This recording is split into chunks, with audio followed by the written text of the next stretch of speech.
ஆவடி சென்னை மாநகராட்சியுடைய ஒரு பங்கமாக ஆகப்போகிற ஒரு மிகப்பெரிய ஒரு பேரூராட்சி.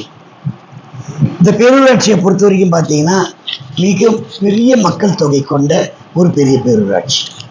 எல்லா விதமான பொருட்களும் இங்கே கிடைக்கும், எல்லா விதமான வசதிகளும் இங்கே இருக்கு. ரயில்வே ஸ்டேஷன் பக்கத்திலேயே, பஸ் ஸ்டாண்டு பக்கத்தில் எல்லாமே. இது ஒரு பெரிய ஜங்ஷன் பாயிண்ட். எல்லா ஊர்களும் பக்கத்தில் இருக்கக்கூடிய கிராமங்கள், பக்கத்தில் இருக்கக்கூடிய நகரங்கள் எல்லாருக்கையும் இணைக்கக்கூடிய ஒரு இடம், அருமையான ஒரு இடம் எதுன்னா இதுதான். இங்கே பார்த்தீங்கன்னா இந்த விடியல் பயணம் பாருங்க, பெண்களுக்கு இலவசமான ஒரு பயணம் போயிட்டு இருக்காங்க. அங்கே ஆவடி நகராட்சி மிகப்பெரிய அளவில் இருக்கு. அஞ்சப்பர் ஹோட்டல் கிராண்டியராக இருக்கு பாருங்க. அப்பா, இந்த பழைய அம்மிக்கல் நம்ம வீட்டில், தாத்தா பாட்டி வீட்டில் தான் பார்த்துருக்கேன் நான். அதெல்லாம் இங்கே வச்சுருக்காங்க அவங்க. ரொம்ப அழகாக இருக்குது, பிரமாதமாக இருக்குது. சுவைச்சு சாப்பிட்டோங்க அங்கேயும் உட்காந்து ஹோட்டலில். ரொம்ப பிரமாதமாக இருந்துச்சு, ரொம்ப அருமையான இடம். ஆவடி ஆவடி ஐ லவ் ஆவடின்னு போட்டிருக்காங்க பாருங்க. ஆவடி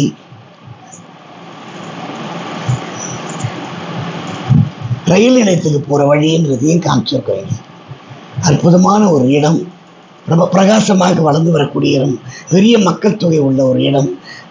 குறிப்பாக கவுன்சிலர்ஸும் சரி, மேயர்ஸும் சரி, ரொம்ப ஆர்வமாக என்னுடைய அந்த இடத்த தொகுதியில் பெருசாக வளர்க்குறதுக்கு உண்டான பெரிய ஒரு அலுவலகங்களை அமைச்சு அங்கே அரசு. இப்போ பார்த்தீங்கன்னா இப்போ ரீசெண்டாக பஸ் மனைகள் அங்கே போயிட்டுருக்கு. அங்கே ஆவடிக்கான பெயர் பலகைகள் நீங்கள் பார்க்கலாம். அது ரயில் நிலையத்துக்கு போகக்கூடிய வழி.